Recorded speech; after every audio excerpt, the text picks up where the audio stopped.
Maganda sa kanila natin sabihin, kaysa kay Tito. Tama ka dyan, Kuya Enchong. Hoy, mga bata. Ang ginagawa niyo dito? Mukhang maganda pinag-uusapan niyo ah. Oh, parang takot na takot kayo. Parang kayo nakakita ng multo ah. Wala po. Tara, doon tayo sa ubo. Tambay tayo. No, pabili nga ako ng shampoo. Oh, Nico. O ba't nang ganyan ka? May Halloween party kasi kami ng mga kamag-anak ko eh. Late na nga eh. November 16 na. Paano no? Salamat dito ah. Oh, bakit nandito kayong dalawa? Gabi na. Wala po, Kuya. Bumibili lang po kami ng bigas. O sige, mag-ingat kayong dalawa. Gabi na.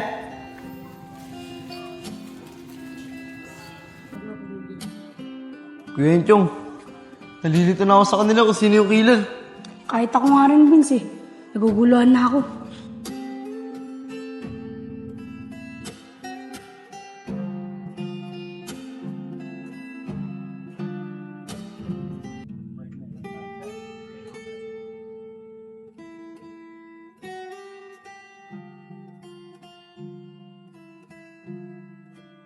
Enchong, nasan si Vince?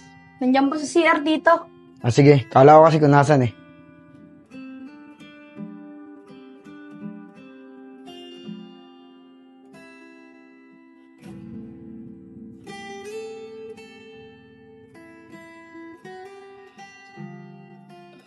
Kuya Enchong, nagugulungan pa rin talaga ako eh. Saan ka naguguluhan, Vince? Doon, Kuya Enchong, sa may pinatay. Shh, kumahingay. Baka marinig tayo ni Tito. Mas mabuti pang sa labas na lang natin pag-usapan yan. Tara, paalam tayo kay Tito. Sige, tara. Tito, papaalam lang po sana kami. Lalabas po kasi kami. Ganun ba? O sige, mag-iingat kayo ah. Yung lagi kong bilin sa inyo ah. Opo, Tito. Salamat po. Sige na. Tara na, Vince.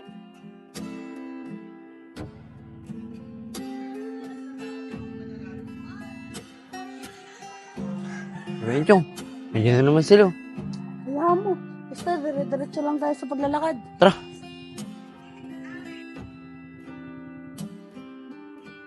Mga bata, kayo pupunta? Sa court lang po. Tara, Vince, takbo. Vince, tara. Dito tayo. Sige, tara.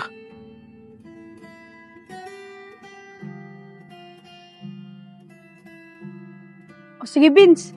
Ngayon mo sabihin sa akin yung sinasabi mo sa bahay kanina. Kuya Enchong, naguguluhan pa rin ako.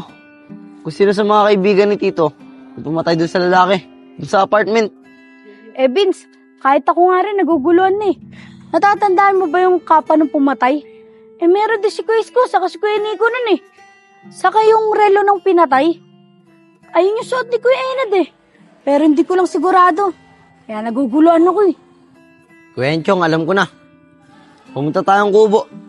Sabihin natin kay Kuya Nico kung saan niya nahiram yung kapa.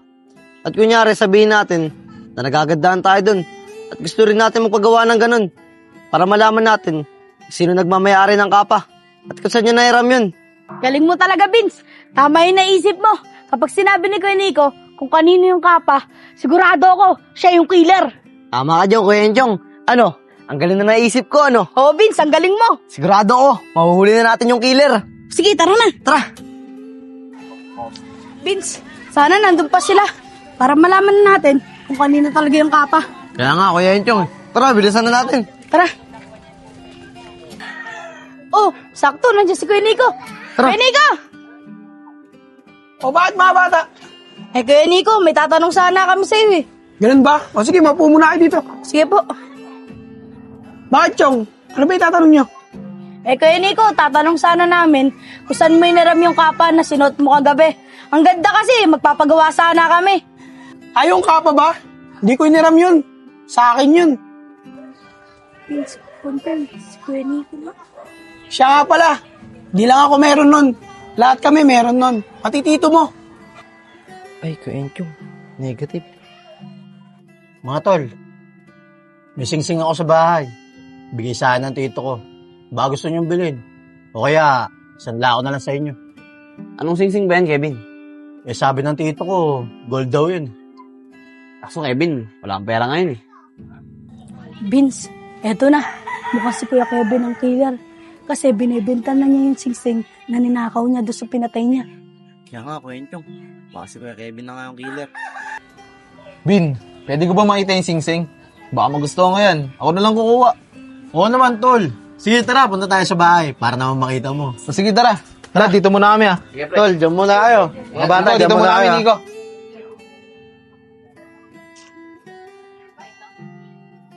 Vince, tara na. Uwi na rin tayo. Sige, Kuya Enchong. Mga kuya, uuwi na rin po kami ha. O sige, Chong. Mag-ingat kayo, ha? Ingat kayo, Apo. ingat. Wala po kami.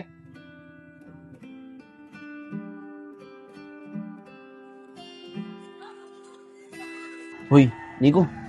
Nag-iisip ka ba talaga? Oh, teka lang. Bakit? Bakit mo pinakita dun sa mga bata yung kapa na ginagamit natin sa trabaho natin dati? Tapos sinabi mo pa na lahat tayo meron nun. Nad, pasensya ka na. Ginamit ko kasi yun sa Halloween party namin ng pamilya ko.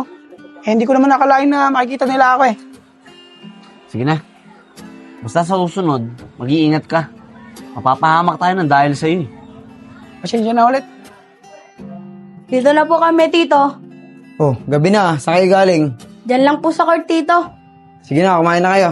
Sige po. Tara. Vince, tara. Ay, siya nga pala. Tumawag nanay niyo kanina. Kinakamusta kayo? Chat daw siya ng chat sa inyo. Hindi daw kayo sumasagot. Eh, Tito, wala po kasi akong data eh. Pero hayaan niyo po. Mamaya, tatawagan ko na lang po si nanay. O, sige na. Kumain na kayo. Magpapahinga na ako at may pasok pa ako bukas. Kayo na lang magsara ng pinto tsaka ng bintana ha. Opo, Tito. Sige na, kumain na kayo. Sarado muna natin ba?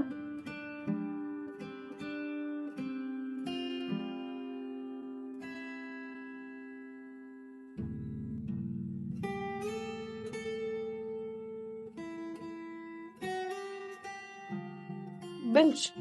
Kala ko kanina malalaman na natin kung sino yung killer dahil doon sa kapa. Kaso lang, sabi ni Kuya Nico, lahat daw sila may kapa eh. Kapati nga si Tito, meron din daw eh. Kaya lalo ako naguguluhan ngayon. Kaya nga, Kuya Enchong. Pero ang tanong, bakit kaya lahat sila may kapa? Saan nila ginagamit yun? Di ko alam, Vince eh. Ah, baka dati silang dancer. Ikaw talaga, Kuya Enchong. Puro kalokohan. Tara, ubusan na natin itong pagkain natin. O sige, Kevin, pasensya ka na. Hindi ko nagustuhan eh. Masyado kasing malaki. Pati sigurado ako, mahal yun eh. Siguro, sa iba mo na lang ialok. O sige, Isko. Maraming salamat ah. Sige, tara. Paano ko kaya madidispatch to? Para naman maging pera na at mapakinabangan ko na. Pero kailangan ko pa rin mag-iingat para hindi nila malaman na lumalakad ako mag-isa.